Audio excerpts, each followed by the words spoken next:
My name's Elaina. Is anyone in the room unfamiliar with the concept of gay bears? Great.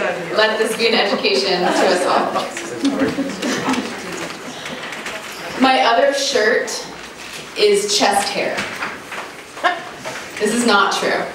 I'm not even wearing a shirt. This is true.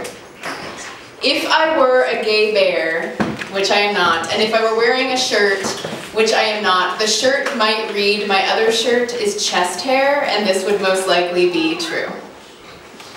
Allow me to explain.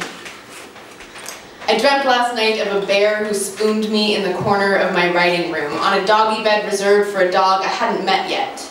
In the dream, I curled onto my right side, and I could feel this giant creature and his heavy breath. I could feel the furnace of him against the spine of my writer's block, and I knew that even if winter came right now, that I would be warm and that I would have something alive to write about. Sometimes we dream so hard we forget what's true. Once I got drunk and peed in the parking lot behind the bear bar on the corner of 15th and Madison, even though I was only a few blocks from home. It was after hours for the bears and the cubs and wolves and leather daddies, so I marked my corner of their corner of the forest, and some part of me wondered if they'd know by the unfamiliar smell of my puddle that I'd been there, and some animal part of me hoped that they would. Most nights now, I sleep next to a lover who is smooth, petite, and perfectly breasted. She is more girl than bear. This is true. But between the tender ages of 25 and 29, I lived alone in a studio apartment perched between pine trees and city, and I was never lonely when I lived alone. This is not true. But every day I would walk my boots past the lively dive bar on the corner of 15th and Madison, and every day I would not go in, but would not look away as dozens of bears and boys leaned over the deck to growl, to smoke, to flirt with each other. These were looming, bearded, homo-masculine mammals spilling over and out of their den. I believe Goldilocks knew exactly what she was getting herself into. It's cold out here for a girl on her own. And to tell you the truth, those bears were beautiful. Speaking of true, that dive bar on 15th and Madison is no longer. We have gentrified ourselves right out of the neighborhood. Now condominiums are stacked on top of poets, and cigarette butts are swept under bamboo decks, while the paw prints still stuck in the mud are called public art installations. Sid Goldilocks to Papa Bear.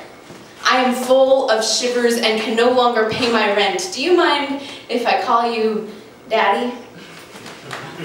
For those who didn't know better, they might believe that the slick reflections of hipster hairdos in the darkened windows of the brand new restaurant on the corner of 15th and Madison had always shimmered just that way, just right, since the beginning of time.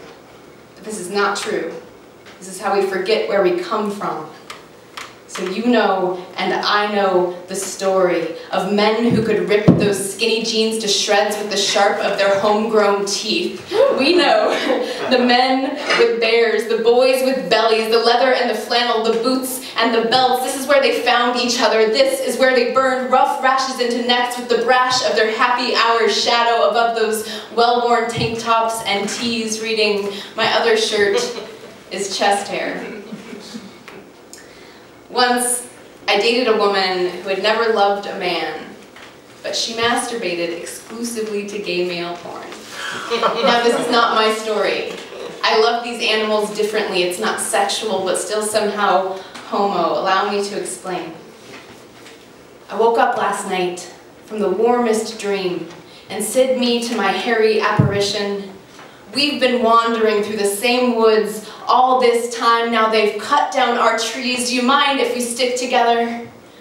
Because if I were a gay bear, which I am not, I would want you like we both want that pot of honey, but instead, Papa Bear, grizzly fag, meanest of all hibernation, said the poet in curls, do you mind if I call you Daddy?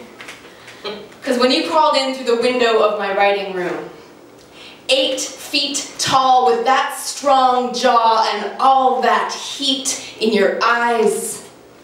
From deep in my loneliest dream, I knew I must be your long-lost daughter. This is true.